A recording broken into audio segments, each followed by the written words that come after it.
Hi, and welcome back to Beans and Bezels. Seiko is no stranger to limited editions, and their idea of a limited edition release doesn't typically carry much logic. They're often limited to 3,000 to 6,000 units, and sometimes even when they're limited, Seiko will re-release the same watch later on if it was a successful product. So I urge all of you to disregard all of their marketing garbage and focus on the actual watch in question. Here, that's the SRPD01K1 Turtle, also called the Grey Dawn, and was a limited edition release of 2018 units for the European market back in 2018. While their product placement, marketing, and overall business strategy may be questionable, there is no doubt that this is a great looking watch, and I'm also glad to finally take a look at one of their Turtle watches. This watch had a retail price of around €530 or roughly 625 US dollars. Let's check it out. I measured the case to be 44 millimeters in diameter, 46.8 millimeters from lug to lug, but 51.75 millimeters if you consider the male end links, and 12.85 millimeters in height. The case looks bulkier than these dimensions might imply because most of the 44 by 46.8 millimeter canvas is occupied by the tonneau-shaped stainless steel case that is primarily brushed. The rounded and chunky mid-case extends into a pair of stubby and short lugs. In true Seiko fashion, the lugs are drilled through and the lug width is 22 millimeters. You have a tall bezel that protrudes out of the case with polished knurling that is easy to grip and operate, and a metal bezel insert.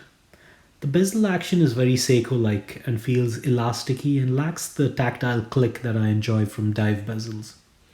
The alignment is mediocre and there is a bit of backplay. You have a 6.3mm screw-down crown at the 4 o'clock position that is easy to grip and operate. I like this crown placement, but I notice some wobble in the crown when it's pulled out to the final position. This seems to be not uncommon with Seiko watches though.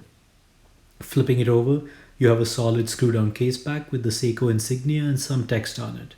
This watch is rated for up to 200 meters of water resistance. The Turtle case sadly does not do much for me, and if I were looking for a tonneau-style diver, I'd probably save up for a Doxa, as the sub 300 definitely wears more comfortably on my wrist. But case aside, the dial on this watch is gorgeous. Seiko throws enough design darts at the board so something eventually sticks, and they hit the bullseye with this one. The metallic grey dial with orange, black and white accents looks absolutely perfect. There is a slope chapter ring in silver that has black markings and orange accents. The chapter ring is aligned well and the finishing is good. You then have large stainless steel indices that are generously filled with lume. The finishing on the indices is excellent and I like the design too. There is a day date window at the 3 o'clock position that I'm not a huge fan of, but I'm generally biased against any kind of day date window and I would have preferred no date at all on this watch. The hands are painted black with large lume filled sections. Finishing on the hands is excellent, but the lume material on the hands has a daylight color that does not match the rest of the indices. This isn't a deal breaker, but a word of caution for anyone with OCD. The second hand has a circular counterweight that is lumed and a painted orange tip that looks fantastic with the rest of the orange accents on the dial and bezel. Overall, this dial is a treat for anyone that loves the grey and orange color combination, and the finishing on this dial is pretty good for a watch of this price. I noticed a particle or blemish on the dial under my macro lens, but that's par for the course with a mass-manufactured watch in this price category. Very few brands can do lume like Seiko does with their Lume, and their sports watches in particular are very impressive. This watch does not disappoint with its bright lume on all the dial elements and the bezel 12 o'clock pip. I wish the rest of the bezel insert was lume too, just for a more impressive light show. The hands and indices are generously lumed, and while their resting state colors may be slightly mismatched, they seem to be more or less identical in the dark. I compared it with my Helios Fairwind here, and the Helios does a good job of keeping up, but the Seiko is the winner. This watch uses a Seiko 4R36 movement, which I'm not particularly fond of, but there's no doubt that this family of movements is one of the cheapest but also most reliable movements out there, so the criticism is mostly superficial. On my time grapher, I observed roughly plus 2 seconds per day in the dial up position and plus 4 seconds per day in the crown up position. So pretty good numbers for a movement in general. As usual, Seikos tend to have a higher beat error than other watches I own, but that doesn't bother me anymore. The bracelet on this watch is pretty shabby and definitely the most disappointing aspect of this watch. The end-link fitment is particularly terrible and is unacceptable on a watch of any budget. There's enough room to hide a handwritten note to the Seiko employee that allowed this watch to pass through quality control. From a design continuity perspective, there is some semblance of design cohesion here, which is already a step above a lot of Grand Seiko watches.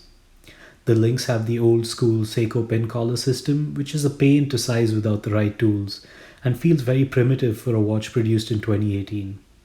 The clasp is probably the best aspect of the bracelet and has a slimmer profile than their Marine Master 300 clasps. It has a diver extension as well as a few micro adjustment positions. The innards of the clasp appear cheaply made from pressed metal and don't inspire confidence, but I think there's enough Seiko owners out there that have put these clasps through hell that will say otherwise. I expected this watch to look silly on my narrow 6.5-inch wrist, but I was surprised at how well it wore. I think what Seiko does better than almost all other watch brands is design watches that read large on paper but actually wear very well in person. And that's a difficult situation to be in considering how many of our purchases are made online these days. Both Seiko and Grand Seiko have consistently impressed me with how well they make their large watches wear. You could get a 44mm diameter, 46.8mm lug-to-lug width watch from almost any other brand and it wouldn't wear this well on a small wrist like mine. I wish that Seiko would also apply that same design genius to their case thickness, because their watches are usually on the taller side of what I prefer. The 12.8mm thickness on this watch doesn't sound too bad on paper, but with this watch you tend to feel all 12.8mm of it. So to wrap this up, I think this watch looks cool because of its well-designed dial, and that really is the only reason I could recommend this watch. I think the case design is good and the quality is just okay. The end-link fitment is horrible, but the clasp is functional and not too bulky. The dial finishing is good and the lume is excellent. So it just comes down to how much you like this design, because if the design doesn't appeal to you, there are plenty of other great dive watches out there in the $600 to $750 category that deliver a similar or better experience. Just don't buy into this watch because it's a limited edition. Limited edition and quality control are both aspects of this industry that Seiko doesn't seem to fully understand yet. Or they just understand too well. As always, thanks for watching and don't forget to read my other reviews in the link below.